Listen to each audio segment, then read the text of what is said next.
What's up, guys and gals? It's your host of the most, Griever, as always, bringing you guys the latest chapter review for Kengan Omega. Kengan Omega, chapter 215, entitled Changed My Mind. Not an inaccurate title. No. This chapter, and I apologize for the lateness of the review, just been very busy. Summer is always very busy for me. But I didn't have to sit on this one. This review is going to be the exact same thoughts that I had on Wednesday, that I had on Thursday, that I now have on Friday. 3 days, and I'm still sitting with the same thought. Power scaling just got fucked. That is the long and short of this chapter. As a standalone chapter, it's fun and it's fine, but its implications going forward means either not just rabbits and not just elephants, but an entire animal kingdom is going to be pulled out of a magical hat in retcon and bullshittery to make anything endgame level work, okay? Anything to work, because here is the problem. Here is the problem with this chapter. This chapter just completely fucked power scaling right up the ass. I didn't even have the courtesy for a reach around when they did it. So here's the problem, is that Gamukaku, right, is supposedly this monster by Oma's own admission. And our main characters, we'll get to the whole main character. I got a lot to say about this, a lot not really related to what happened in the chapter. So, suffice it to say, well, alright, let's review the chapter. Shen shows up, Jackie the beer connoisseur himself shows up, no diffs Mukaku, without question, with ease, and it's some space alien level bullshit. It's some crazy level, it's some Super Saiyan shit, it's some Dragon Ball shit that Shen's pulling off right now. It's some Ultra Instinct shit. And I'm cool with that. It's cool that that's happening. Mukaku's getting no diff. Once again, I was against that from happening. Not for the same reason that you guys think. I'm not here bitching because I'm pissed off that Mukaku's getting no diff. I don't care. Well, I should say I don't care that he's getting no diff. I care about the implications of getting no diff, which I explained in the last review. The problem with Mukaku getting no diff leads us wide open to, once again, a whole animal kingdom being pulled out of a magical hat to make any of this make sense. And once again, rabbits don't come out of hats, so you know, a whole animal kingdom coming out of it's not going to make the fan base happy any way you slice it. It's just not. Because, alright, let's go. Why is this an issue? Why is it an issue that Shen, our main villain for all intents and purposes, is no diffing Mukaku? Right? What is the actual problem with that? As a standalone, it's not. But from the last chapter and the chapter before, showcasing that Gamukaku at 100 is still in some magazine level, take your shirt off level shape. He is a beast and a monster. Our main characters get no diff by him, Koga and Ryuki, and our veteran main character never landed even one clean hit on him. I'm not going to sit here and say that Oma, after a hard-won fight, might have been able to beat Mukaku. Maybe. But there's also the strong opinion, but that's a maybe. And I'm an Oma stan, and I'm saying Mukaku might have beat Oma there. Either way, Oma's own words are saying that this dude is a monster in strength. Like, he is strong as shit. And this is Oma after Asura. This is 3 year later, 5 year, no, now we're into 6 years. 6 year later, Oma. Top tier. Regardless where you put him, I'm not saying that he's like top 3 or something like that, but he's a top tier fighter. And he's saying fucking with this guy is a bad idea. So,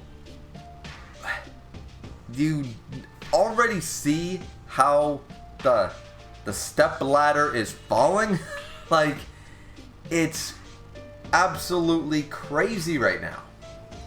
The fact that Shen no diff Mukaku, who's a monster, the problem with that is our main characters aren't going to be able to do shit. Oma struggled and would have, at the best, high diff fight Mukaku. Shen is no diffing Mukaku. So even our veteran main character from the last series holds no candle. And if Oma holds no candle, that means whatever tier you put him in, S or A, completely wiped. Waka, Ryan, Gaolang, Agito, Roland, even Kuroki Gensai, the beard himself is in serious danger right now. Not even to say the implications that Shen was saying about, yeah, Yan still might be able to take you. Yan would still be able to take you.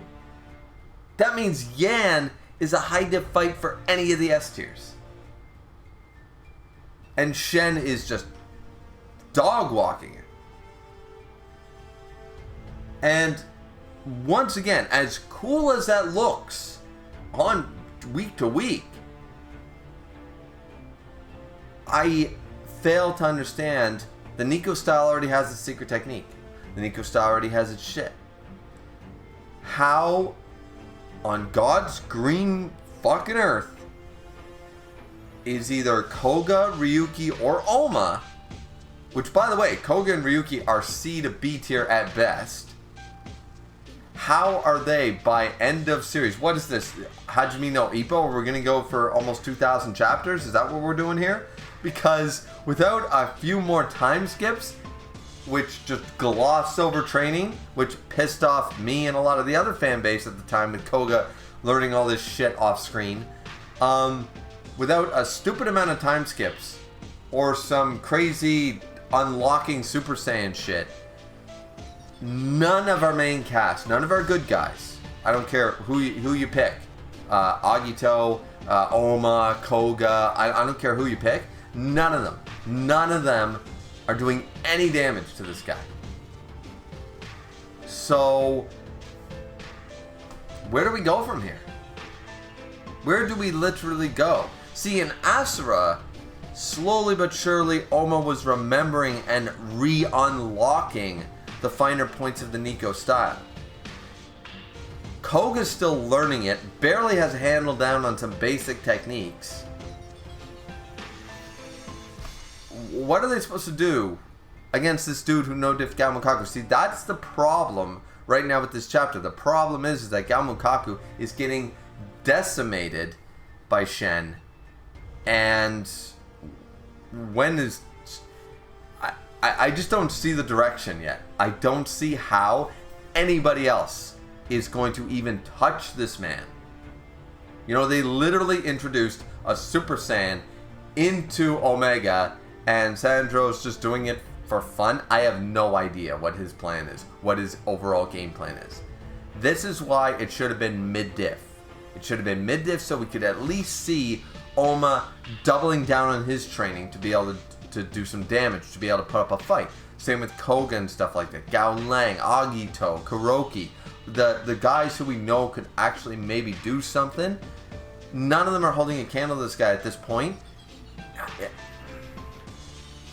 And when are they supposed to fight him? They have to fight him eventually. I felt like this arc was sort of leading us into the final arc. But at this point, I feel like there's got to be another 400 chapters waiting, because there's no goddamn way without 3 time skips, an Animal Kingdom out of a magical hat, and 2 Super Saiyan transformations is anybody doing anything to Shen. And if Shen's supposed to be our final villain here,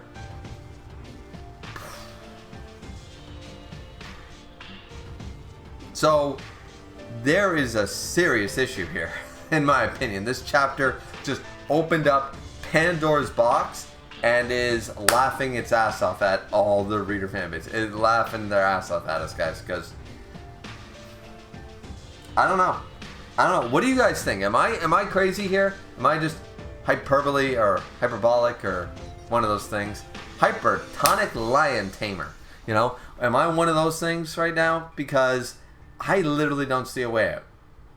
I don't. See, normally, when you do this type of thing, and I have a perfect example that parallels to this perfectly, is Asura and Omega of Kengan. Parallels really good in it for another series, Gundam Seed and Gundam Seed Destiny, right?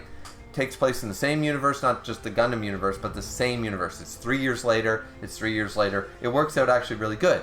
And the main character is no longer the main character. There's a new main character by Gundam Seed Destiny, Koga, right?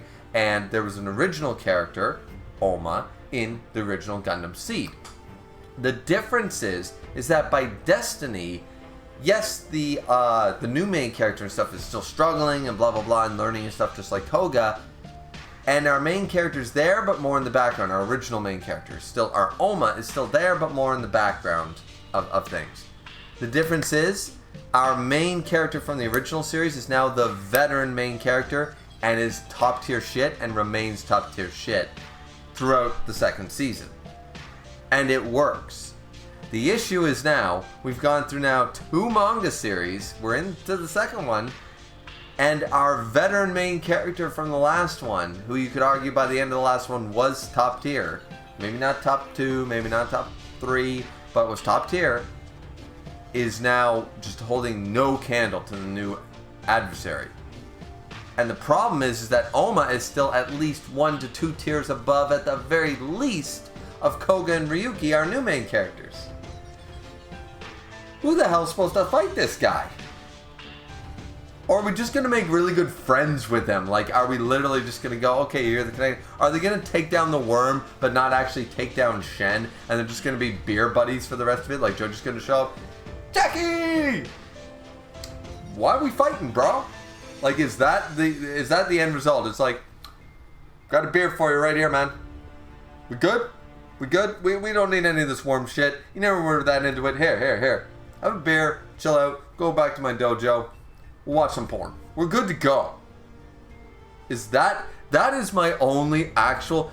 You think it's funny, or maybe you don't. That is legit the only actual third option that I'm seeing. Some comedy ending. It's gonna be a comedic ending to Omega, or this shit's going on for another, like, 10 years or better. Because nobody's holding a candle to Shen right now. I don't see them holding a candle anytime soon. The next 100 chapters can't really convince me without retconny, fast-paced, random super power-ups that make no sense, that weren't deserved. Outside of bad writing, there's no way anybody's handling Shen by chapter 350. So, what are we doing here? No idea. No damn idea. Anyways, that's my rant for this chapter, ladies and gentlemen. Sorry it took so long, but I'm legit here. I'm not just making content. I have no idea what the fuck anybody's supposed to do against Shen at this point. Is that cool that he's so badass? Yes. But did nobody learn anything from Dragon Ball Super? The Tournament of Power, Jiren not being able to, like the anime sort of fucked that over too, because it just power up upon power up upon power up that felt sort of undeserved by the end of a 40-minute tournament, and a dude who couldn't be touched was now getting his ass kicked by the same character who couldn't touch him. Like, I'm a Dragon Ball fan, and even I thought that was really fucking stupid. So, you know, unless they pull some Shen is Jiren shit or Broly shit, I don't know, then gonna have to wait and see. But what do you guys think? Let me know down in the comment section down below. Apologies that the review was late. Apologies that it's a longer rant than everything. I think I reviewed for about a total of 34 seconds. So I reviewed the chapter for 34 seconds. I like the chapter, guys. I just don't like what it implies. Because it implies there's going to be really bad writing ahead of us, or really bad plot convenience ahead of us. And that's what worries me. So, anyways, that's it for me. Hope you guys enjoyed. Don't forget to like, comment, and subscribe. As always, see you guys back here next time. Have a good one, everybody. Sayonara.